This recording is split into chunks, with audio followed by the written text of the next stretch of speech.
대한민국 중심 채널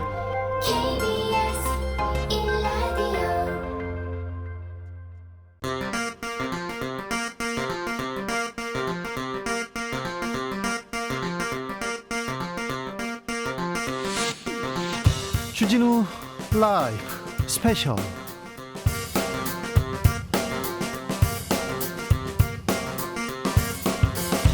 (2022년 10월 1일) 토요일입니다. 안녕하십니까, 주진우입니다. 토요일 이 시간은 일주일 동안 있었던 가장 중요한 일들 정리해드리는 그런 시간 갖고 있습니다. 시사 일타 강사 두 분 모셨습니다. 양지열, 박지훈 변호사, 어서 오세요. 네, 안녕하세요. 안녕하세요.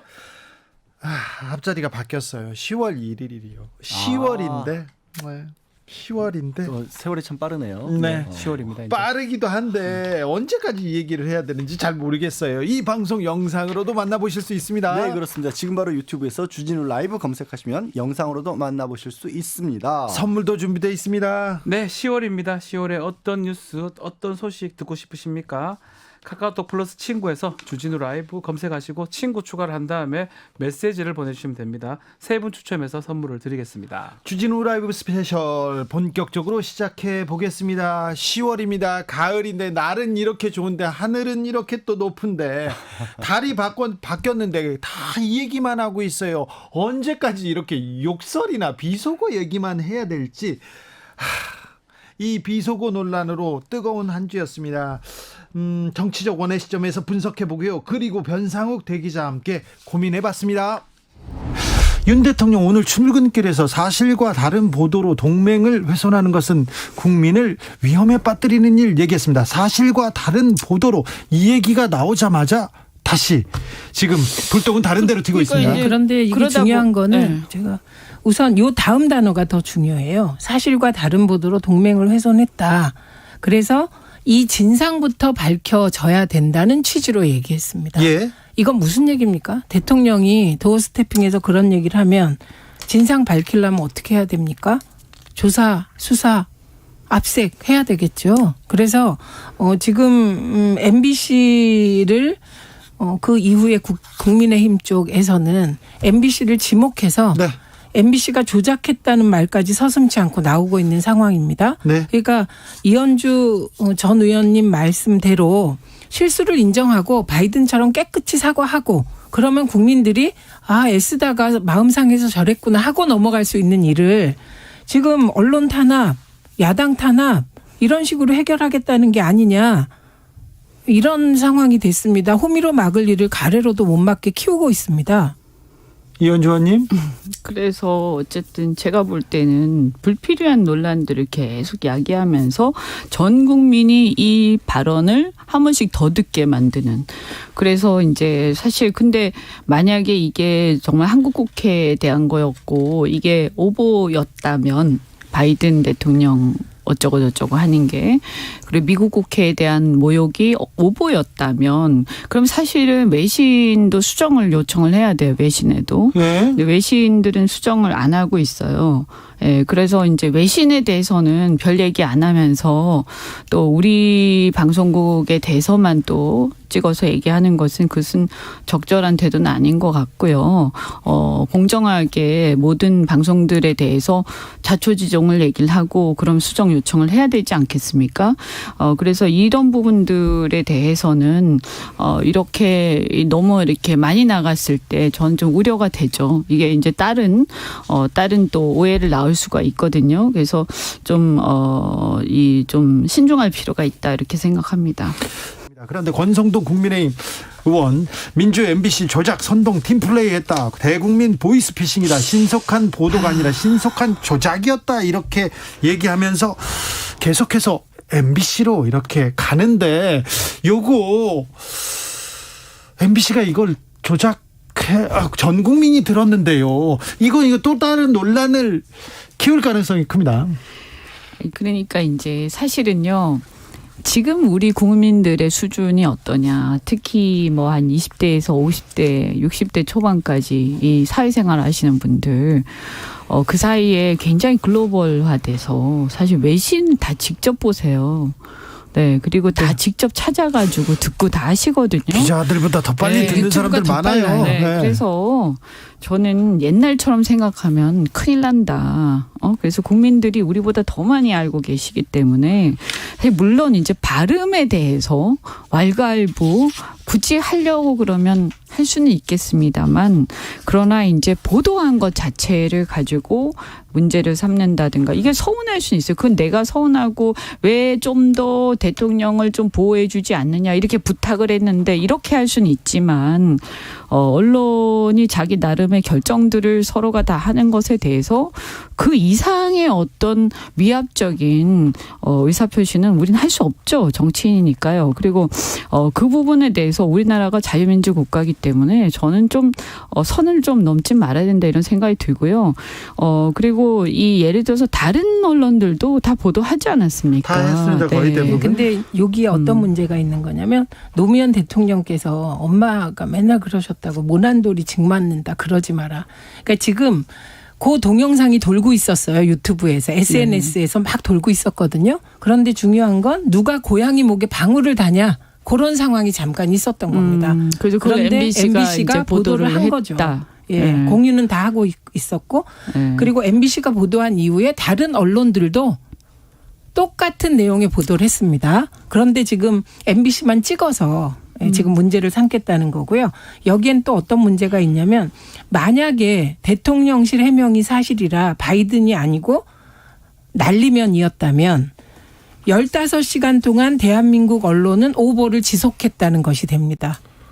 대한민국이 한 언론사가 오보를 냈는데 그게 15시간 지속되는 나라가 아닌 것 같습니다. 아니 전 국민이 같이 들었는데 그러면 전 국민이 얘기를 했겠죠. 이거 누군가는. 바이든이 아니고 날리면이라고. 바이든 날리면 이게 바이든. 이게 좀 아니 그러니까 그게 15시간 요 얘기 조금 더 하면요. 15시간 동안 왜 빨리 그럼 시정하지 않았어요? 그게 또 문제예요. 예, 무슨 얘기냐면 그럼 문제가 있는 거죠. 저는 대통령실이. 15시간 동안 대통령실 주변 누구도 그리고 국민의힘 누구도 이게 뭐 예를 들면 XX가 없었다. 그리고 바이든이 아니라 날리면이라든지 뭐 발리면 또 뭐 말리면 등등이라고 얘기한 사람들이 없었습니다. 15시간 동안 뭐 하신 겁니까? 그리고 지금에 와서 들어보니 날리면이다. 이게 말이 됩니까? 그래서 저는 이 15시간 동안 무슨 일이 벌어졌기에 김은혜 수석이 15시간 후에 나타나서 민주당을 향한 욕설이었다는 걸 공개적으로 얘기하고 그리고 바이든이 아니라 날리면이라고 했을까 누가 그 아이디어를 냈을까가 무지하게 궁금합니다. 아니 어쨌든 블룸버그라든가 그다음 워싱턴 포스트 그다음에 또 CBS 뭐 여러 방송 미국 외신에서 다 보도가 됐고요. 네. 거기서 US 컨그레스를 인설트했다, 모욕했다 이렇게 다 나와 있어요. 그리고 그거 수정 안 하고 아직도 있어요. 네. 그럼 이거부터 수정하라고 해야 돼요. 만약에 진짜 그렇다면. 근데 왜 우리 그 외신에 대해서 아무 말 못하는 거예요. 그런 것들도 이해가 안 가고 그다음에 그 외신도 어쨌든 우리 한인들하고 다 이렇게 확인하고 이렇게 한 것 같은데 근데 저는 사실 아까도 말씀드린 것처럼 어쨌든 비속어를 쓴 것 자체는 좀 죄송한 일이죠. 그런데 맥락을 보면 물론 미국 의회나 바이든에 대해서 그렇게 한 게 잘했다는 건 아니지만요. 사실 맥락을 보면 우리 국민들의 심정적으로는 그게 오히려 더 이해가 가요. 정말 속상하단 말이에요. 그런데 그 대통령이 마이크 켜진 상태에서 말씀하신 것도 아니고 핫 마이크라고 마이크 꺼진 상태에 말씀하신 거라 그냥 그렇게 내가 실수를 했는데 이렇게 좀 그 부분에 대해서 그냥 좀 사과하고 넘어가서 오히려 국민들이 그냥 넘어갈 일이 너무 지금 키우고 있고 이게 일파만파가 되면서 지금 이 건을 가지고 지금 며칠째 계속 이러고 있어서 모든 국민이 그걸 다 듣고 있습니다. 그럼 어쨌든 비속어 쓴 거는 전부 다 들었단 말이에요. 그럼 이게 과연 바람직한 거냐. 네. 좀 지금 걱정이 돼요. 왜 이렇게 하는가. 더 들으라는 얘기인 것 같아요. 더 들으라고. 전 국민이 듣기 평가를 하고 있습니다. 자, 어떻게 보이십니까? 일단 박대출 의원은 듣기평가, 수능 듣기평가 출신이 아니어서 저도 그렇지만, 네. 저희 나이 든 사람들의 귀를 믿을 건 아닌데 다만 좀 분명한 것은 네. 바이든과 날리면 네. 두 가지일 때 바의 비읍과 예. 말리면의 미음은 완전히 다릅니다. 네. 비읍은 무성음의 파열음입니다. 그렇죠. 네. 파 이런 거죠. 무성음 나왔습니다. 예. 그다음에 미음은 유성음의 유음입니다. 네. 날 이렇게 되는 거죠. 그래서 비읍, 예, 밈. 성분 분석을 하면은 완전히 다른 모양의 파장이 나옵니다. 네. 근데 다들 잘 모르겠다고 전문가들이 그런다는 거는 내가 왜 죄송합니다. 비속어를 써서 똥물을 내가 왜 뒤집어 써야 됩니까라는 의미가 담겨 있는 거고요. 아, 예. 그다음에 바이든이라고 할 때의 이제 모음을 보면 바이가 한 덩어리, 든이 한 덩어리에서 큰 바이 하나, 작은 든 하나, 두 덩어리로 나뉘는데 네. 날리면은 세 덩어리가 나와야 됩니다. 네, 네. 그렇죠. 그래서 그건 금방 보시면 알고요. 언론이 잘못됐다고 안 하면 이 예. 문제가 계속 갈 것 같아요. 싸움을 멈추지 않을 기세여서 걱정입니다. 네. 근데 이제 왜 M본부만 이렇게 타겟으로 잡아가서 계속 그러느냐라고 하면 네. 지금 여권에서는 다른 상당수의 언론사는 세미 얼라이언스, 준 동맹 관계라고 믿고 있는 거예요. 그래요. 예, 맨 처음에 이게 다들 보도하니까 할 수 없이 보도했지만 시간이 지나면서 슬금슬금 다 묻어줄 수 있는 언론들이라고 생각하는데 문제는 MBC. 아, 그다음에 그럴까요? 약간의 지상파 방송사와 몇 개의 신문사들. 네. 이게 이제 타겟이 되는 거죠. 그래서 여기서 눌러놓고 가야지. 이번엔 밀리지 아니면은 말아야지. 정말 길어진다. 네. 싸움이 이렇게 생각을 해서 집중적으로 일단 MBC를 먼저 맨 처음 보도했다라고 하는 것을 이유로 해서 네. 계속 누르고 있는 걸로 보이는 거죠.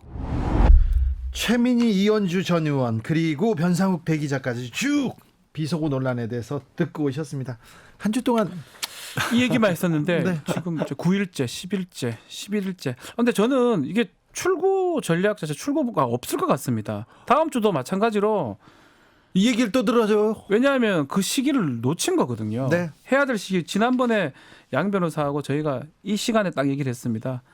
최초의 출근길 약식 기자회견에 어떤 말을 할지. 그렇죠. 그때가 어쩌면 마지막 기회였을 것 같아요. 거기서 이렇게 얘기하고 뭐 이런 불미스러운 일이 있었다. 네, 유감 최소한 표명하고 그렇게 했으면 그래도 뭔가 이게 좀 마무리가 될 수 있는데 그 얘기를 안 했고 지금은 더 이상 돌아올 수가 없습니다. 지금 아마 김재원 최고위원이 얘기했던 것처럼 지금 와서 사과도 지금 불가능한 상황이 돼버렸거든요. 아 그래도 사과를 해야죠. 뭘 잘했다고 그냥 계속 사과를 합니까? 하면 사과를 어떻게 사과를 그래 해야 돼요? 돼버립니다. 일단 대통령이 조금 전에 출근식 기자회견에서 진상규명해야 한다고 했고 그 이후에 대통령실에서는 지금 엉뚱한 그 말을 하지도 않은 말을 이 국민들에게 각인을 시켜서 네. 그러니까 특히 대표적으로 MBC MBC. 같은 곳에서 이 말이 원래 그렇게 들리지 않은데 전문가 확인 없이 자막을 넣는 바람에 그렇게 들리게끔 그러니까 우리가 다 속고 있다라는 얘기거든요. 처음에는 뭐 다른 얘기를 하다가 지금은 이게 다 MBC 때문이다. 그러면서 가짜뉴스와의 전쟁을 선포하는 분위기가 되는데 그럼 누구한테 사과를 해요? 지금 상황이 걷잡을 사과를 할 수가 없죠. 커져버린 상황이에요. 사과라도 먹던가. 가짜 뉴스 지금 얘기를 하고 있고 MBC 보도 자체가 뭔가 국익을 크게 훼손하는 것처럼 돼 있고 고발 조치까지 들어졌고요. 국민의힘 의원들이 MBC에 항의 방문해서 고발했고요. 커졌습니다. 그리고 정진석 비대위원장 가짜뉴스 MBC 국민한테 석고대죄하라 이렇게까지 나왔어요. 이런 상황에서 만약에 대통령이 다시 또 아이고 잘못했습니다. 뭐 어떤 식으로 사과를 한다면 이것도 외신 또 나올 일이거든요. 사실은. 사실 지금 그 공식적인 어떤 대통령실이라든가 대통령이라든가 여당의 입장에 따르면 저나 박지훈 변호사도 지난번 방송을 했었을 때 MBC에 속아서 잘못된 정보를 가지고 가짜뉴스를 같이 퍼뜨린 셈이 된 거죠. 아니 저는 요새 MBC를 본 적이 없어요. 본 적이 없는데 지금 다 MBC 봐라 지금 얘기하고 있는 것 같아요. MBC 도와주는 거가 되는 아, 걸까요? 특별히 사장을 매우 좀 신임하고 있는 거 아닌가 이런 생각도 해보는데 실제로 미디어 환경이 많이 바뀌었어요. 뭐 저 역시 그 어떤 MBC 자료를 보고 그 MBC 얘기하신 거 보지 아니에요? 않았고요. SNS 통해서 유튜브나 이런 거 통해서 전달이 많이 됐었습니다. 삽시간에 퍼졌거든요. 그런데 국민의힘에서는 계속해서 MBC 때문이다 얘기합니다. MBC 때문이다. 이 국민의힘 입장은 김행 국민의힘 비대위원이 월요일 날 나와서 후국 인터뷰에 나오셨는데요. 유튜브 찾아보시면 자세히 나왔습니다. 그러면 고개를 끄덕끄덕 하는 분들이 계실 거고요. 한숨 푹푹 쉬는 분들이 계실 텐데 네. 찾아보시면 됩니다. 네, MBC 찾아보기 전에 저도 이제 박준 변호사 얘기했던 것처럼 왜 자꾸 MBC를 가지고 그러지라고 싶어서 유튜브에 요즘에는 그 방송들도 다 중요 부분들은 편집을 해서 유튜브에 따로 올리잖아요. 그래서 MBC, SBS, KBS를 다 찾아봤어요. 근데 KBS, SBS도 비슷하게 얘기를 했죠. SBS는 했죠. 했다고 처음에 밝혔죠. 예. TV조선도 바이든이라는 자막을 달았고요. 네. 조선일보조차도 바이든으로 돼서 외교 문제가 됐을 때 미국의 네티즌들이 미국에 있는 그 사람들이 이런 댓글을 달았다. 이렇게 틀린 말 아니네. 이런 옹호성 기사를 쓰기도 했지 않습니까? 그러니까 전 언론이 그렇게 봤는데. 뭐 그렇게 되면 이제 사실은 타겟을 설정할 수 없기 때문에 뭐 최초 유출 아니면 최초 보도로 MBC로 지목을 한 것 같고요. 아마 좀 한 10년, 20년 전에 미디어 환경하고 좀 비슷한 것 같아요. 지금은 사실 그렇게 전개가 안 되는데 딱 강우병 때랑 시계를 딱 돌려보면 맞아 떨어지는 것 같아요. 그때 MBC가 보도를 했었고 뭐 결과론적으로는 그거는 무죄를 다 받았습니다. MBC만 보도한 게 아닌데 그때도 MBC PD 수첩이 문제야. 그러면서 콕 집어서 시작했죠. 네, 예. 검찰이 막 뭐 압수수색하고 뭐 긴급 체포하고 그랬었죠. 그때랑 지금이랑 좀 같이 보는 게 아닌가 좀 생각이 들고 그렇지만 그때는 사실은 미디어 환경이 이 정도는 아니었습니다. 그렇지만 지금은 다른 게 뭐가 있냐면 모든 국민이 이런 어떤 매체라든지 미디어에 스스로 접근이 가능합니다. 그리고 본인이 유튜브를 통해서 다 볼 수 있기 때문에 또 이번에 바이든 날리면 이거는 아마 제가 느끼기에는 전 국민이 봤다고 보거든요. 네. 직접 보고 느낀 거기 때문에. 또 보라고 했으니까 또 네. 봤겠죠. 근데 이제 맞아요. 박 변호사 이게 전적으로 찬성을 하면서 하나를 더 보태자면 광우병은 그래도 전문가의 영역입니다. 네. 그래서 막 여러 가지 설명을 하는데 저게 맞을 수도 있지만 저게 틀릴 수도 있다라는 생각을 국민들이 그렇죠. 할 수도 있고 되게 어려운 얘기예요. 저도 어렵죠. 광우병 지금 되돌아보면 뭐 화면 뭐 봤던 것도 많고 여러 가지 있긴 한데 그게 어떻게 된 거였더라 기억에는 안 남아요, 솔직히. 네. 근데 이거는 몇 초가 되지도 않거든요.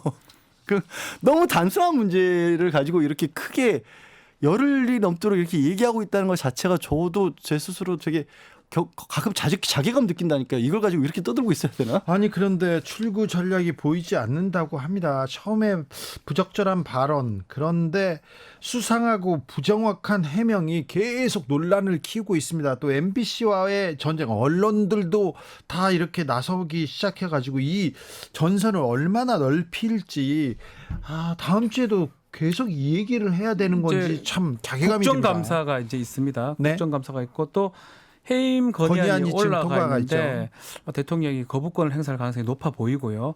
그렇다면 또다시 이 국면이 아마 반복되거나 전개될 가능성이 매우 높다고 보입니다.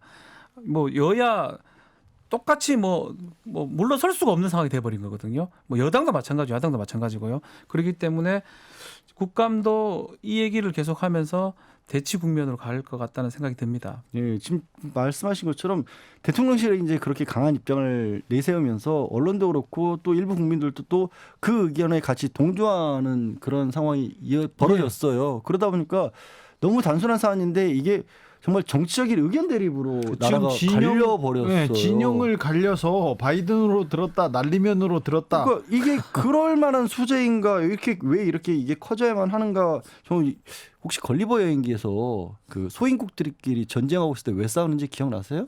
기억 안 나네. 기억 안 나요? 그 소인국들끼리 달걀을 동그란 쪽부터 깨야 되냐 뾰족한 쪽부터 깨야 되냐 가지고 전쟁을 벌이고 있었거든요. 그건 살만하네. 그건 살만해. 네. 차라리 이 문제에 비하면 그거는 좀 다툴만하다 이렇게 생각합니다. 그 영화 이제 최근에 넷플릭스 좀 유명했던 돈 룩업이라는 영화가 네. 또 비슷합니다. 네. 돈 룩업이 싸우는 거거든요. 이제 더 이상 지금 사실은 보면 이게 무슨 뭐 심오한 어떤 사상이 담겨 있는 것도 아니고 또 심오한 아니면 아주 중요한 민생의 문제도 아니고 그렇죠. 아주 철학적인 것도 아닌데 네. 사실은. 근데 박 변호사 얘기 맞다나. 네. 지금 돈룩업에서는 이제 해성이 다가오고 있는 상황에서 해성을 물러나고 정치담만 하고 있는 거잖아요. 네.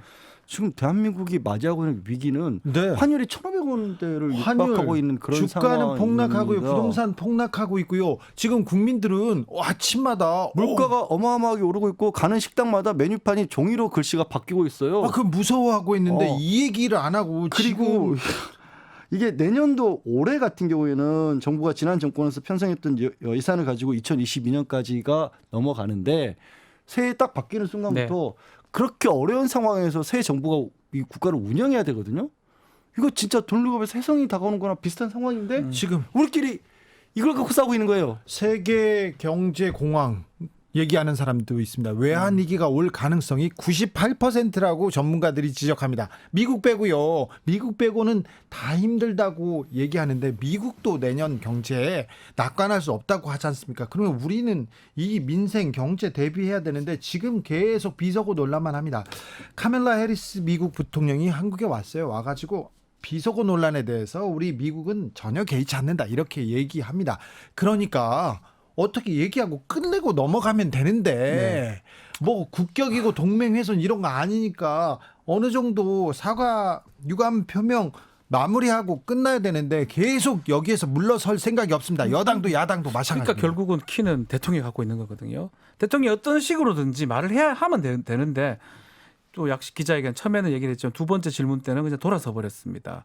사실은 뭐 저는 그래도 물어야 돼요. 반반의 사과 뭐 어쨌든 그런 부분에 대해서는 좀 유감스럽다. 이 정도도 나와야지만이 이게 출구 전략이 생기지 않을까. 이 논란이 어디서 비롯됐습니까? 대통령 입이죠. 거기에서 나왔잖아요. 어찌 됐건 유감스러운 일이고 어찌 됐건 미안한 일입니다. 사과 안 하더라도 그 생각은 드네요. 그러니까 내가 잘못한 건 아니지만 대통령이기 때문에 지금 나라가 이런 그렇죠. 걸로 불필요한 논쟁으로 국력을 낭비해서는 안 되는 상황이다. 앞으로는 정쟁을 그만뒀으면 좋겠고 나도 이 문제에 대해서 더 이상 문제 삼자. 그렇죠. 그러니까 문제가 있다 이거를 얘기하시더라도 앞으로 MBC에 대해서도 문제 삼지 않겠고 여당에서도 뭐 고발 취하했으면 좋겠다. 그리고 이 문제 서로 다르게 들렸지만 앞으로는 위기 극복으로 나가자. 그러면 사과할 필요도 없잖아요. 요러면 이것도 안 될까요? 절반의 갑자기, 어떤 출구 전략이 아닌가. 갑자기 든 생각이에요. 지금 양질 변호사 말씀 저도 그렇게 생각하거든요. 아니 근데 대통령실에서 그리고 정부 여당에서 어쨌거나 이 국가를 끌고 가는 데가 대통령실 그렇죠. 정부 여당 아닙니까? 1차적인 책임이 당신들한테 있어요. 그러니까 논란이 되던 이렇게 뭐 의견이 나뉘던 이 책임은 먼저 져야 돼요. 자, 그 얘기를 이제 근데 할 수 있는 사람은 사실은 해야죠. 돌아가는 걸 봤을 때는 대통령한테 그 말을 할 수 있는 분들도 없는 것 같아요. 아니요, 해야죠. 쓴소리라고 왜 안 해? 하는데. 대통령한테 그 말을 할 수 있는 분들이 없다 보니까 네. 이 주변의 참모들이 자꾸 해명을 하면서 말이 꼬였고 초반 엉뚱한 얘기를 사태고요. 하는 거죠. 네. 그리고 저는 이거 한번 꼭 짚고 가야 될 것 같아요. 우리 이건 좀 우스개나 해프닝이 아니라 대통령 비서실에서 MBC 보낸 공문 있지 않습니까? 예. 그러니까 이게 너무 이게 과연 공문이마다 형식도 안 갖춰 있고 문장의 내용도 맞지가 않고 저는 처음에 이거 보고 진짜 이거 누가 장난쳤구나 지라시구나 뭐 이렇게 생각했는데 그렇죠. 실제 공문이 맞다라는 거예요. 이게 네. 왜 문제냐면 이런 지침들 이런 내용들 이런 형식을 가진 것들로 대통령실에서 각급 행정부처에 뭔가 내려가고 있다고 생각해 보세요. 끔찍하네요. 그럼 대한민국 그렇게 움직이고 있는 거잖아요. 그렇지 않다는 걸 좀 보여주셔야 돼요. 이제. 공문이 기본을 해야 돼요. 저도 공직에 군대에서 오래 근무를 해서 보고서를 많이 써봤습니다. 아주 제가 눈에 띄었던 게 뭐냐면 박성재 사장님 개인한테 편지 쓰거나 그런 네. 거는 안 됩니다. 이거는 개인의 기관장한테 보내는 거거든요. 기관장 MBC 문화방송 대표이사 여기 대표. 대통령실. 예. 그렇게 하고 참조 보도국장 이렇게 네. 가야 됩니다. 근데 이름을 톡톡톡 해놓고 그 부분부터 저도 똑같이 이거 뭐 누가 장난쳐놨구나라고 했는데 그 질문 자체도 그렇고 상당히 좀 아마추어 같다는 생각이 그리고 듭니다. 내용에 대해서 이렇게 얘기하는 게 아니라 좀 추궁하고 있어요. 네. 뭐 검사가 취조하고 있다 이렇게 생각도 들어요. 왜 가짜 뉴스를 퍼뜨렸냐? 왜 제대로 검증도 안 된 얘기를 무슨 근거로 보도를 했냐? 근거 내놔. 단정을 일단 하고, 그러니까 잘못했다는 걸 단정을 하고 거기에 대해서 왜 그랬냐라고 추궁을 하고 있어서. 이것도 이 문화방송 MBC는 그냥 민간이에요. 공문을 무슨 지방자치나 하부 기관한테 보내듯이 하면 이렇게 보내면 안 되는 거고요. 그래서 제가 문득 드는 생각이 거기에 있는 늘공들은 이렇게 쓰지 않습니다. 절대 그럴 리 없죠. 이건 검찰에서 보낸 양식과 네네 비슷해요. 검사. 네. 저도 그렇게 느껴집니다. 아무 때나 써도 되니까 아무 때 써도 되니까. 그러니까 검사가 썼다고 보기엔 문장이 너무 허술해요 또. 검사들 그렇게 써요. 제가 검찰 조사는 전문가 아닙니까? 검사들이 쓴 게 아니라 수사관 분들이. 아니요. 그런가요? 이 부분요. 이 부분에 대해서는 굉장히 좀 고민할 대목입니다. 이 사안 말고 만약에 공문을 공무원들한테 또 다른 부처에 내릴 때 또 그러면 안 되는데 이건 민간 영역에 그렇죠. 이렇게 보내면 심각한 이거는 겁니다. 예. 심각합니다. 자, 여러 가지 짚을 점이 많은데요. 빨리 이 비속어 논란에서 벗어나는 게 국민들 도와주는 거라는 거 정치권에서 꼭 대통령실에서 꼭 정부 여당에서 꼭 유념했으면 좋겠습니다. 야당도 마찬가지입니다. 아이고, 외국으로 이렇게 해외로 눈을 돌려봐도 시끄럽습니다. 일단 전쟁이 계속되는데 러시아가 핵 얘기를 막 하고요, 있고요. 전쟁이 어떻게 되는지 계속 걱정입니다. 일본은 또요, 아베 국장 때문에 국론이 쫙 갈라졌습니다. 그래서 세계 상황 쭉 지금은 글로벌 시대에서 짚어봤습니다. 우크라이나 얘기로 가볼까요? 우크라이나 러시아가 점령한 곳이 있어요. 근데 영토 편입을 위한 주민투표 높은 찬성률로 통과됐다고 합니다. 네. 어떤 의미인가요?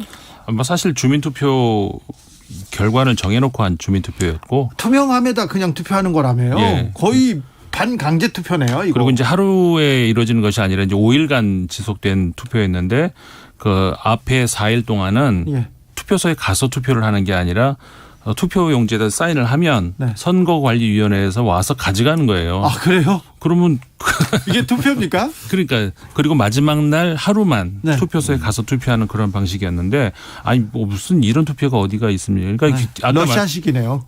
러시아식 예. 결과를 정해놓고 하는 투표였고 예. 뭐 결과가 이렇게 되는 것에 대해서 뭐 특정 지역 같은 경우에는 99% 찬성률 이건 보나마나한 것이고 사실은 그 투표의 그 결과는 우리가 별로 이제 뭐 이미 정해진 수순이었고 다만 이제 투표를 하는 사실은 11월 원래는 11월쯤에 예정이 돼 있었습니다. 11월 초에 투표를 왜 하는 거예요? 이렇게 할 거면서. 그러니까 이게 군 동원령부터 이제 같이 연결을 시켜서 봐야 되는데 네. 뭐 우리 보도 많이 나왔습니다만은 예비군 중심으로 해서 군 동원령이 내려졌잖아요. 그것이 그 푸틴 대통령이 그 직전에 그 상하이 그 우즈베키스탄에서 이번에 열렸었죠. 상하이 그 평화협력.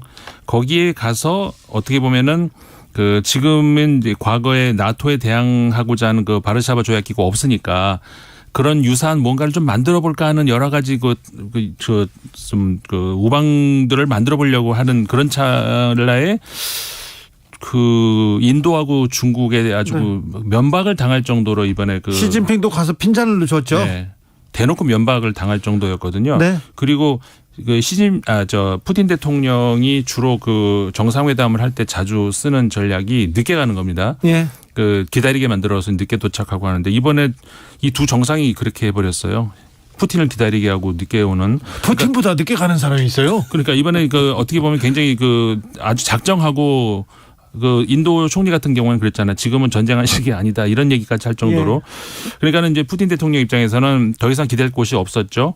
군 동원령으로 바로 이제 그 이어지는 거였고, 근데 군 동원령이라는 것이 자국이 침범을 받는다 그러면은 국민들도 어떻게 뭐 설득력이 있죠. 대국민 설득력이 있는데 네. 외국으로 공격하기 위해서 군 동원령을 한다? 이게 누가 이거를 그 받아주겠습니까? 그러니까는 자국이 침입을 받는다는 사실을 이제 그 명시를 해야 되는데 그렇게 되면은 그 소위 말해서 그 우크라이나의 동부 지역에 있는 우리 돈바스 지역이라든가 그 남부의 헤르손이라든가 등등 이쪽을 러시아 영토화 시켜버리면 그러면은 우크라이나가 그쪽을 탈환 공격을 하면은 그거는 러시아 입장에서 우리 영토를 침입한다 이렇게 되잖아요. 이런 좀 말도 안 되는 논리를 지금 보이려고 지금 이런 네. 투표를 만들었군요. 그래서 그 투표를 갑자기 지금 그 9월 말로 원래는 11월 초였는데 그렇게 해가지고 이제 일사천리로 이제 될 겁니다. 이제 푸틴 대통령이 이제 곧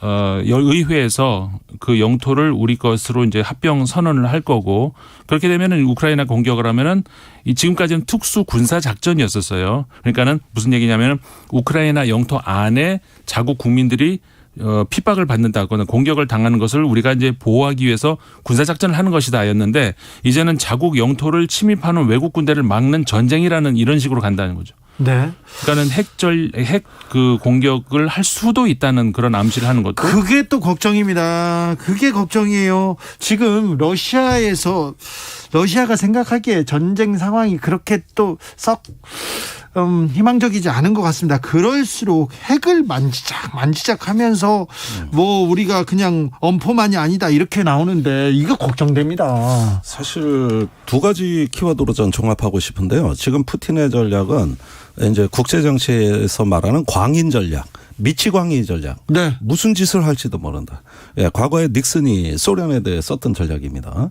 여차하면 뭐 극단적인 공포를 몰고 올 수 있는 한마디로 미친 사람으로 비춰지길 원하는 전략. 예, 이것이 있고요. 두 번째 하이브리드 전략인데 단순히 군사적인 수단만이 아니라 그 노스트림이라고 해가지고 네. 독일에 가스를 공급하는 여기서 정체불명의 지금 사건이 벌어졌어요. 세 곳에서 갑자기 가스 예. 누출 사건이 있었죠? 그렇습니다. 바다에서 엄청난 양의 에너지가 지금 분출되고 있거든요. 네. 가스가. 근데 외신에 의하면 한 곳 더 있어서 네 곳이라는 보도도 있습니다. 예. 그럼 이렇게 동시다발적으로 무언가가 멀쩡한 가스관을 폭파시킨 거 아니냐. 그렇다면 그 주범이 누구냐. 근데 이걸 미스테리로 남겨놓으면 유럽의 공포가 엄청나게 증폭되는 겁니다. 네. 그러지 않아도 지금 뭐 에너지난의 거의 겨울에 대한 걱정인데. 어떤 걱정이 차곡차곡 쌓이고 인플레이션 자꾸 지금 확산되고 있고 이러는 상황에서 상대방의 어떤 그 심리의 중심을 이렇게 때리는 전략. 그래서 군사 비군사 전략이 배합된 하이브리드 광인 전략. 이 부분으로 지금 어떤 전장의 판을 짜는 거 아니냐. 여기에 이제 핵 에너지 모든 게 다 들어오는 것이죠. 그걸 위해서 네 개 점령 지역에서의 주민 투표도 진행된 거 아니냐. 그런 어떤 것들을 좀 종합적으로 봐야 될 것 같아요. 일본으로 좀 가보겠습니다. 일본은 지금 아베 신조 전 총리 국장 때문에 그냥 국민이 완전히 쫙 갈라졌더라고요. 국론이. 일본이 이런 애가 별로 없는데요. 왜 이렇게 조문외교, 일본의 조문외교 완전 실패했네요. 예, 실패한 외교로 보입니다. 이것 때문에 기시다 후미오 총리의 지지율도 네. 거의 12% 이상 폭락을 했다는 게 일본 현지 보도고요. 예. 12%포인트. 예. 그다음에 오기로 한 G7 주요국 정상도 하나도 안 왔고요. 그다음에 4,300명한테 초청을 했는데 그 자리도 다 못 채웠고. 네. 빈자리가 많더라고요. 네, 빈자리가 많고 무엇보다도 국민 여론입니다. 이걸 왜 일본 국민이 반대할까? 여러 가지 언론을 종합해 보면은 이런 얘기 같아요. 뭐 여기에 쓰인 비용도 비용이지만은 무엇보다도 왜 조문을 강요하냐. 국장이라고 하면 이건 학교나 관공서 같은데 당연히 조문을 해야 되는 거거든요. 그러니까 이런 식으로 왜 조문하고 싶은 사람 자기가 마음에 우러나서 하는 게 조문이지 이걸 왜 국가적으로 국민한테 강요하느냐 이런 부분에 대한 심리적 저항이 존재하는 것 같고요. 예. 또 아베가 정말 존경할 만한 인물이냐 이런 재평가도 나오고 있어요. 그렇죠. 그건 재평가는 해야죠. 그런데 일본 국민이 정부에서 또 정치인들이 하자 그러면 잘 따라가잖아요. 그런데 이번엔 좀 달라요. 저는 이게 그러니까는 일본 정치권의 어떤 지금까지의 오판 착각 아니었나 싶은 생각이 들거든요.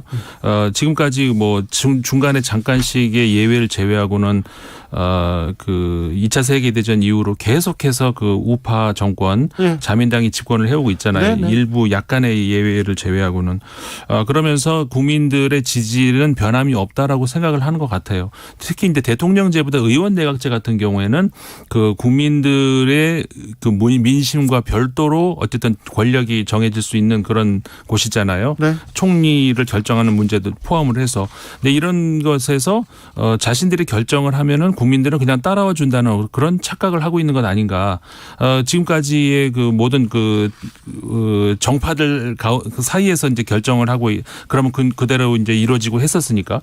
근데 이번 같은 경우에는 지금 의원님 지적하신 것처럼 아니 왜 그거를 우리가 하자는 대로 따라가야 되느냐라고 하는 그런 것들을 정치권이 미리 예상을 못했던 그런 얘기했던 것 같아요. 그런 것 같습니다. 아비 총리가 사망했던 어떤 이유가 된 것을 하나 꼽히는 어떤 정치권과 특정 종교와의 결탁 문제 이런 것들도 하나도 해결되지 않고 있는데 그걸 국장으로 그냥 밀고 간다라고 했을 때 일본은 뭐 해결하지 않고 그냥 조용히 넘어가는 그런 좀 경향도 좀 있지 않습니까? 네.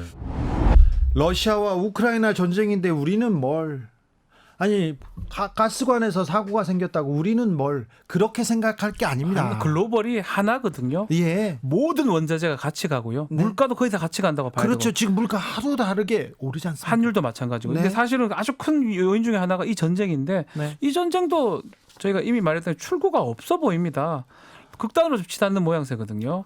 뭐 여기서 해결될 기미가 없기 때문에 이번 겨울이 가장 위기가 아닌가 생각이 들어요. 아니 당장 우리가 우크라이나 전쟁이라 하지만 무역과 관련된 일을 하시는 분들은 다 지금 정말 피부로 뼈로 느끼고 있고요. 너무나 심각하게 어려운 목소리 상황이고요. 나요. 그리고 그냥 반 우스갯소리지만 이번에 윤석열 대통령이 영국 가서 조문할 시간이 없었던 이유도 평소보다 비행기 시간이 2시간 이상 더 걸렸기 때문이죠. 네. 우크라이나 전쟁 때문에 그렇습니다. 그렇게 사소해 보이지만 사소하지 않은 일들이 쭉 일어나고 있고 저는 진짜 걱정스러운 게 우리가 세계 1, 2차 대전도 사실 굉장히 큰 어떤 계기가 있어서 벌어진 게 아니에요. 긴장이 막 불불불 끓는 상태에서 뭔가를 톡 튀면 네. 그게 정말 그 끓는 기름에 불똥 튀듯이 전쟁이 확 터질 수가 있는 상황인데 전 세계가 다 그래요. 지금 미국도 사실은 중국, 대만하고 굉장히 긴장 관계를 가져가고 있으면서 지난번에 우리 주한미군 사령관이 그 얘기를 했죠. 대만에서 문제가 생겼을 경우에 네. 주한미군 출동시키겠다고 그랬습니다. 예. 그러면 그게 남일이 안 돼 버리는 거예요. 그렇죠. 그런 상황에서 어제 한미일 군사 합동훈련 했거든요. 한미일 군사 합동훈련을 할 정도의 상황에서 미국이 출동을 한다. 그러면 대만에 가면 중국은 가만히 있겠어요? 그럼 우리는 어떻게 돼야 되는 거예요? 그러니까 정말 이런 생각을 하면 좀 아찔아찔해요. 남일 아니에요. 지금 이 부분에 대해서 더 신경을 써야 됩니다. 한미일 연합훈련 얘기가 그렇죠. 나왔는데 독도 근해에서 지금 우길기가 이렇게 펄럭인다 생각해 보면 아이고 이거는 뭐 하는 건가 이런 또 생각도 그 들어요. 부분이 이제 사실은 문제가 됩니다. 민주당 안규백 의원이 또 그걸 이미 좀 미리 좀 얘기를 해서 이거 엠바고 깬 거 아니냐 이렇게 얘기를 하는데 실제로는 한미 훈련은 우리가 동맹이 돼 있기 때문에 군사 조약이 돼 있기 때문에 해야죠. 하고 있었고요. 네. 다 잠시 좀 쉬었던 것뿐입니다. 네. 하는 건 맞는데 일본하고는 사실 군사 조약이 있는 게 아닙니다. 어쩌면 미국이 원하는 방식이었고 우리 한일 정보 보호 협정 지소미아가 깨진 지가 얼마 많이 됐잖아요. 실제로 훈련할 이유는 사실 없는 거거든요. 더더군다나 일본은 해상 자위대이기 때문에 타국 영해에 못 들어가게 돼 있어요. 일본 헌법상. 근데 아직은 우리 영해라고 하진 않지만 어쨌든 간에 동해 근처까지 와서 우길기를 달고 있었고 또 그리고 훈련하는 과정에 미국 같은 경우는 아마 시 오브 재팬 썼을 가능성도 있어요. 동해를 일본해라고 썰 가능성이 그렇게 저는 쓰겠죠. 썼다고 네. 보이거든요. 그런 걸 봤을 때는 과연 일본하고 같이 이렇게 연합훈련을 하는 게 과연 타당한 일인지 또 이것을 국내 언론에 계속 감추다가 나중에 훈련할 때 보도가 된 거거든요. 잠시만요. 이 부분에 대해서는 정세현 통일부 장관과 전 통일부 장관과 함께 자세하게 짚어봤습니다. 북한이 탄도미사일을 쐈고요. 핵실험 얘기까지 나왔습니다. 여기에 일본을 끌어들이고 있는데 자충수가 될 거라고 지적하고 있습니다. 듣고 와서 다시 이야기 이어가겠습니다. 예, 북한이 어제 또 탄도미사일 2발을 쐈어요. 며칠 전에도 쏘고요. 예. 그런데 이거 한미 연합 훈련 하고 있는데 지금 이렇게 쏜 거 아닙니까? 이 상황 어떻게 보십니까? 네, 그런 일은 적어도 내 경험으로는 처음입니다. 진짜요? 예, 왜냐면 대개 이제 훈련이 끝나고 나면 훈련 전에는 막 그냥 말폭탄으로 해서 불평을 하고 그러는데 네. 그랬는데 훈련이 막상 시작이 되면 그때는 조용히 딱 엎드려 있다가 네. 끝나고 나면은 다시 뒤에다 대고 또 오기만 해봐라 하는 식으로 이제 미사일도 쏘고 다른 또 무슨 행동을 했는데요. 행동을 했는데 네. 이번에는 아주 훈련 기간 중에 그걸 하는 거 보면은 네. 그건 과거와 다르다. 근데 이제 근거가 있죠. 지난 9월 8일 날 최고인민회의에서 김정은 위원장이 핵무력 사용을 법제화했다고 발표하고 예. 동시에 핵을 사용할 수 있는 5가지 경우를 법에다 못 박았다고 이제 발표를 했단 말이에요. 근데 네. 5가지 경우가 여러 가지 자세한 얘기들을 했지만은 중요한 것은 말하자면 한국이나 미국이 북한을 공격이 일어났을 때 물론 핵을 쓰겠지만 네. 그러나 그런 행동이 임박했다고 판단될 경우에도 핵을 쓸 수 있다고 그랬어요. 네. 지금 이번에 핵잠수함이 오지 않았어요? 물론 핵잠수함은 동력으로 핵을 쓰는 거기 때문에 그 사람이 핵잠수함 핵 미사일을 쏘거나 그렇진 않겠죠. 그런 훈련은 안 하겠죠. 네. 그 대신 이제 핵 항공모함이 오지 않았어요. 네. 로널드 레이건호는 아마 승조원만 5,800명인가 그렇고 예. 비행기가 90대가 뜨고 내릴 수 있는 정말 그건 거대한 그 섬 같은 그 배인데 예. 그게 뜨니까 이게 그 남한인과 미국이 본격적으로 북한을 치고 들어오진 않겠지만은 그 공격하는 거나 다름없을 정도로 위협을 할 가능성이 있다라고 보고 네. 특히 이제 지난 16일 날 한미 차관급 국방 차관급 확장 억제 전략 협의라는 것이 있었는데 거기서 이번 훈련을 세게 하기로 아마 합의를 한 모양이죠. 네. 이제 일본까지도 포함시키자고 한 모양이지.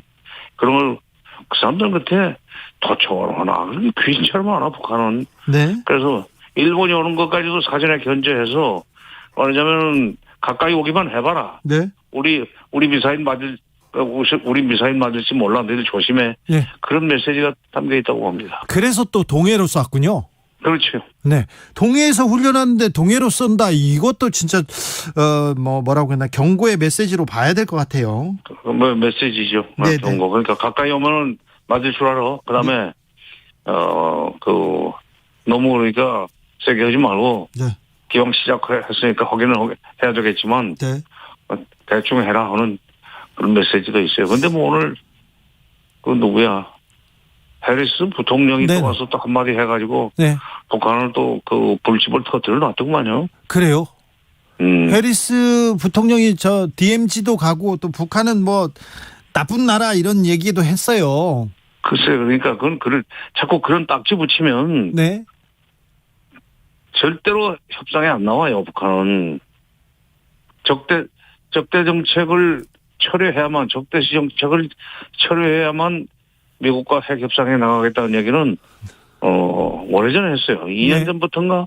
그런데 미국에서는 뭐 귀등으로도 듣고 귀등으로도 안 듣고 계속 윤석열 더구나 이제 이 정부 들어서선 윤석열 정부의 요청을 받아들여서 대북 압박을 더 세게 지금 하고 있는 중이에요. 이번 훈련도 대규모로 하는 것도 예. 아마 우리 그 윤석열 정부가 요청을 해서 그렇게 된 걸로 보는데. 아, 예.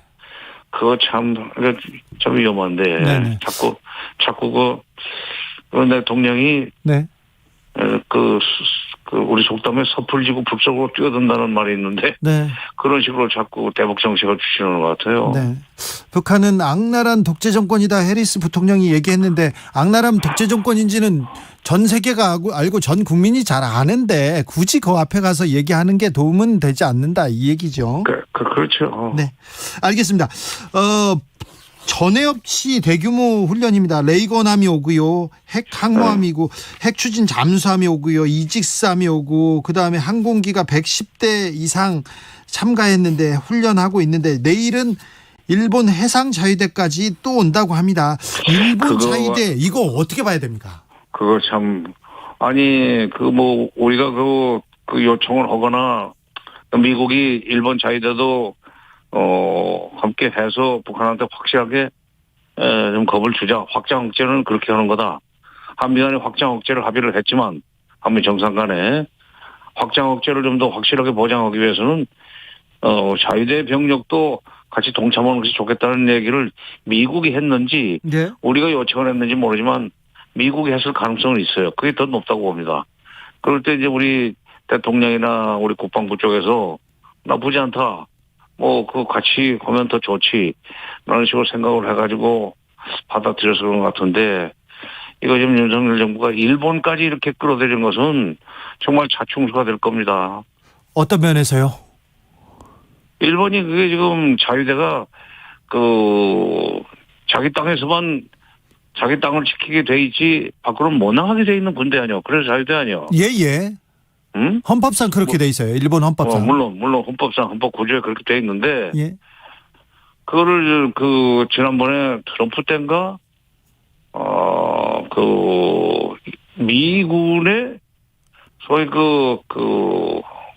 병참 내지는 미군을 돕는다는 명분이 있으면은 미군하고 같이 해외에서 활동할 수 있다는 식으로 그걸 문을 열어줬단 말이에요. 네. 근데 자위대가 이렇게 되면은 예. 동해 상황 올 때 독도 같은 데서 그 사람들이 무슨 난데없는 짓을 벌였지 어떻게 알겠어요? 예. 그 올라가가지고 깃발 꽂는 거 아니야? 참네. 대선 때 윤석열 대통령의 발언이 또 이렇게 조금 생각이 납니다. 유사시 한반도의 일본 자위대 이 얘기 개입을 허용하는 거냐 이걸 또 물어볼 수밖에 없는데요. 안규백 의원도 이걸 물어봤습니다. 그랬더니 그때 뭐라고 그랬어요? 아직은 그때는 안 한다고 그랬는데 그때는 처음엔 얘기했다가 입장이 바뀌었죠. 그런데 지금 동해상 독도 근처에 하필이면 일본 자위대가 와서 훈련하는 걸 어떻게 봐야 됩니까? 이거 유사시 한반도 개입 이걸 허용하는 거냐 다시 물어볼 수밖에 없어요. 아니 개입을 허용해라 진짜 자초하는 거죠. 자초한다.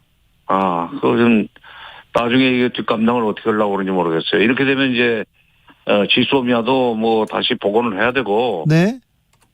그다음에 뭐 한일 간에 그다음에 미해결 문제도 좀 모두가 다 우리가 다 잘못해서 어느 식으로 정리하고 미국이 일본이 하자는 대로 끌려갈 수밖에 없을 거예요. 이제 정군 위안부 문제라는 게 징용 배상 문제 같은 건 다 끝났다고 통치고 이렇게 그런 걸 지금 그랜드 바겐이라고 윤석열 대통령 머릿속에 넣고 있는 모양인데 저 큰일 날 짓입니다. 네. 미국 그거 달라요. 미국은 멀리 있기 때문에 영토적 야욕은 없어요. 예. 일본은 가까이 있기 때문에 그리고 한때 한반도를 지배했던 나라이기 때문에 섬 몇 개 정도에 대해서 영토적 야욕을 안 가지고 있다고 볼 수가 없는 위험한 국가예요. 더구나 그들이 요즘 우길기를 막 들고 다니지 않습니까? 네네. 우길기라는 게 그 제국주의 일본 시절에 일본이 제국주의 얻을 때 그 깃발인데 네. 그거는 우리가 이번에 아마 훈련하는데 그거 달고 나올 거예요. 예. 윤석열 대통령 본인도 문제지만은 그 주변에 있는 참모들이 좀 일본과 관련해서 왜 그렇게 너그러운지 나는 걱정입니다. 무슨 일이 일어날 줄 알고 이러는 건지 모르겠어요. 나중에 아마 정권 바뀌면은 법정에 불려 나와야 될 거예요. 그렇습니까? 정권이 바뀌면 한미일 연합훈련 하자고 한 사람들 법정에 불려가야 될 거예요. 이렇게 얘기하는데 정세현 전 장관 얘기인데 뭐 사실 우려가 있다고 보는 것 같고요. 예. 실제로 대선 때가 기억이 나요. 윤석열 대통령이 뭐 유사시에 한반도 유사시 일본 자위대가 한반도에 올 수 있다 이런 얘기를 했었고요. 근데 그런 얘기를 어디서 들었을까요? 김태호 실장 차장 같아요. 제가 봤을 때 김태호 차장 항상 그 얘기를 많이 반복했었거든요. 예. 일본에 대한 뭐 다른 뜻에서 했다고 본인들은 해명을 하고 있지만 어쨌든 간에 일본의 자위대가 이제 국내에 들어올 수 있는 그 부분 그거랑 지금이 맞닿아 있는 것 같아요. 김태호 차장이 항상 줄곧 주장하던 내용이에요. 똑같아요. 이렇게 들어와 버리면 문제가 일본이 중국과의 관계가 우리하고도 또 다릅니다. 일본은 중국을 아예 적으로 규정하고 있는 국가이기 때문에 그 적으로 하고 있는 국가와 동맹을 해서 군사훈련을 같이 하고 우리 국경 뭐라고 하죠? 바다는 국경이라는 표현은 안 씁니다만 불과 150km 떨어진 곳에서까지 훈련을 한 겁니다. 사실 시계를 조금만 되돌려 보면요. 2, 3년 전까지만 해도 일본 내에서 벌어지는 퍼레이드에도 일본 군이 일본 군함에 우길기를 단다는 이유로 우리는 참가하지 않았었습니다. 예, 안 해야죠. 당연하면 얘기잖아요. 근데 그게 그쪽 잔치에도 우리가 안 갔는데 아예 우리 바다 앞에서 이제 같이 손을 잡고 우길기를 펄럭이는 일을 본 거예요. 일본은요 헌법에 군을 외국으로 이렇게 보내는 게 아예 금지가 돼 있어요. 군대가 아니잖아요. 군대가 아니니까. 어정쩡한 자위대라는 표현을 쓰고 있잖아요. 그런데 우리가 그 자위대를 끌어들여 가지고 우길기를 달고 같이 훈련을 한다고요. 더군다나 잠수함 관련된 그런 장비는 일본이 우리보다 좀 앞서 있답니다. 그렇죠. 근데 그런 이유 때문에 그렇게 같이 하게 되면 문제가 말씀드린 이유가 중국이 우리를 어떻게 견제할 수 있냐 명분을 주는 거거든요. 가뜩이나 지금 윤석열 대통령이 이제 사드도 정상 배치하겠다고 선언을 해놨지 않습니까? 그러니까 이게 운행은 되고 있었지만 정상 배치가 안 됐다라는 정도의 명분을 가지고 있었는데 그것도 깨버린 상황이에요. 그럼 아까 저희가 경제위기 내린 것 관련해서도 대한민국의 대중무역 규모가 40% 50%를 가까이 하고 있는데 뭐 중국과 가깝자 이런 걸 떠나서 현실적으로 그런 문제는 또 어떻게 극복을 할 거냐라는 걱정이 되는 거죠. 일본과의 관계에 대해서 굉장히 뭐 매달리고 있어요. 한일 그런 관계를. 모습으로 자꾸 보이는 게 문제예요. 최근에 있었던 그 기시다 총리하고 만날 때도 마찬가지예요. 정상회담이라고 보기는 회담이라고 볼 수 있는지는 일본에서 모르겠는데. 간담회라고 하고 있습니다. 예. 국기도 우리 태극기가 없었죠. 네. 거기다가 겨우 뭐 의자도 없었다는 얘기도 의자도 있고요. 없었어요. 겨우겨우 이제 어쩌면 뭐 구걸하다시피 한 거 아니냐 이런 아주 비판이 있습니다. 그 찰나에 이런 어떤 우리 독도에서 얼마 떨어지지 않는 곳에서 이렇게 연합 훈련을 같이 자위대 우길기 단 자위대 군함하고 같이 한다. 이러면 결국은 그 상황이 다 맥이 닿아 있는 모습으로 보이는 거거든요. 일본에 대한 조금 저자세 외교. 외교라는 게 주고 받아야 되는데 상호 관계인데 만약에 그걸 하고 뭘 받을까요? 아니요. 지금 일본에서는 지금 계속 고자세예요. 우리가 지금 계속 뭐 애원하고 있는 것처럼 보여요. 그러니까 그 얘기를 뭐 정부에서 해줬으면 좋겠어요. 그러니까 왜 기시다 총리를 그렇게까지 어렵게 만났어야 됐고 일본 측에서 외교상 결례라고 했는데도 불구하고 정상회담이라고 고집을 했으며 마련된 자리 하나도 없이 더 만났어야 했는가. 그리고 갑작스럽게 한미일 훈련을 해야 될 이유가 뭐였을까? 그러니까 단순하게 일본과 관계가 소원해졌다, 일본과의 관계를 정상화한다라고 하지 말고 우리가 다소 손해보는 것처럼 보이고 그래도 꼭 일본을 잡아야 될 이유가 있다. 그렇죠. 그거를 기다려달라. 저는 모르겠어요. 저도 모르겠습니다. 조금 뭡니까? 기다려달라. 뭔가 있다. 이 얘기를 해야 돼요. 뭡니까? 저도 모르겠어요. 왜 그렇게 해야 됩니까? 거기다가 이제 일본한테 이렇게 주잖아요. 그럼 중국한테는? 그러니까요. 이게 실리적으로 따져봤을 때는 중국하고 엄청 멀어질 수밖에 없는 상황이거든요. 그래서 그만큼 국익에 얼마나 도움이 되길래 억지로라도 만나고 억지로라도 해상 연합 훈련을 하는지 설명이 충분히 돼야 되는데 과연 충분히 되나요? 이런 얘기밖에 없어요.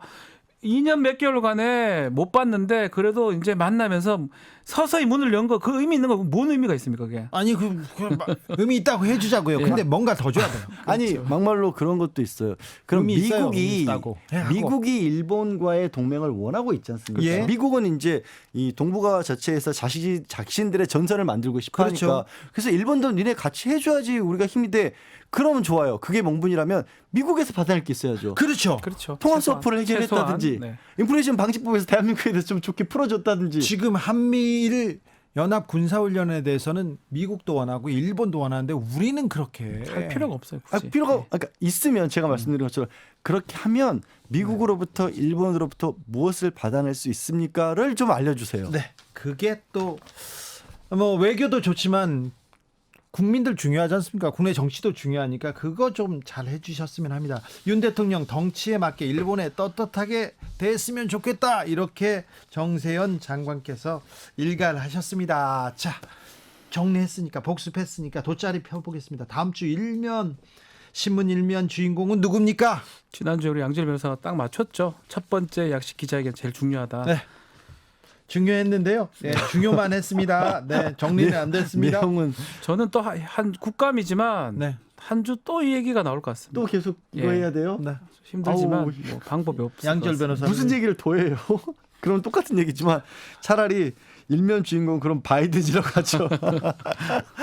주진우 라이브 스페셜 여기서 인사드리겠습니다. 선물 주고 가세요. 10월에 어떤 뉴스, 어떤 소식 듣고 싶습니까? 카카오톡 플러스 친구에서 주진우 라이브 검색하시고 친구 추가한 다음에 메시지를 보내주시면 됩니다. 3분 추첨해서 선물 보내드리겠습니다. 비서고 논란은 더 이상 듣기 싫어요. 이렇게 하면 선물 못 줘요. 왜 그러냐면 모든 분들이 다 그렇게 생각하고 있거든요. 국민의 98%가 이제 그만하자 이렇게 생각할 겁니다. 양지열 변호사, 박준 변호사 감사합니다. 네, 고맙습니다. 주진우 라이브 스페셜 여기서 인사드리겠습니다. 저는 다음 주 월요일 오후 5시 5분에 돌아옵니다. 지금까지 주진우였습니다.